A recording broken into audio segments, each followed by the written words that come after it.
I was on the phone the other day with an individual who seemed to be doing really well. And I asked him the question. I said, you know, are you making a lot of money? How are things going? He said, I'm making more money than I deserve.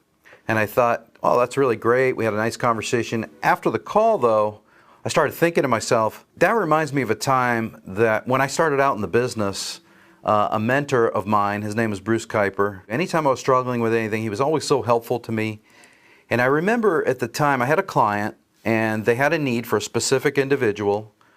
And I went out, I knew exactly who the right fit was for this position. I knew without a shadow of a doubt who the right person was. I knew the timing was right and they had the perfect skill set. I went out, called the guy, got him interviewed, ended up getting the job, and it turned out to be a pretty big fee. And I was really struggling with sending out the invoice. And I'm thinking to myself, you know, I really didn't do a lot of work on this deal. Where there are searches where, like for instance, I'm in the middle of a CFO search right now. I've talked to 120 people. But this one was a one-call wonder, and it ended up being the highest fee.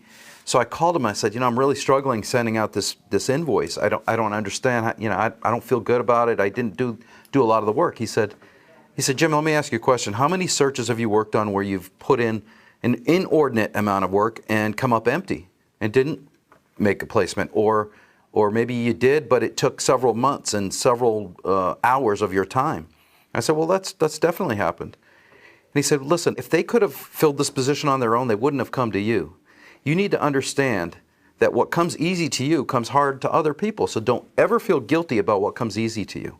And that left a lasting impact on me. So I wish I could go back to that conversation and tell that guy who told me I'm making more money than I deserve, no, you deserve it. You're a hard worker. Not everybody can go out and do the things that you're doing. Create financing options for people that can't find a loan elsewhere, or maybe didn't think they could buy a home, and you're making the American dream come true. No, you deserve every penny you're earning. And so I want to just tell everybody today, don't ever feel guilty for what comes easy to you. Sometimes it's easier, sometimes it's harder, but at the end of the day, you know, you're being relied upon for a reason, and it's because you're good at what you do.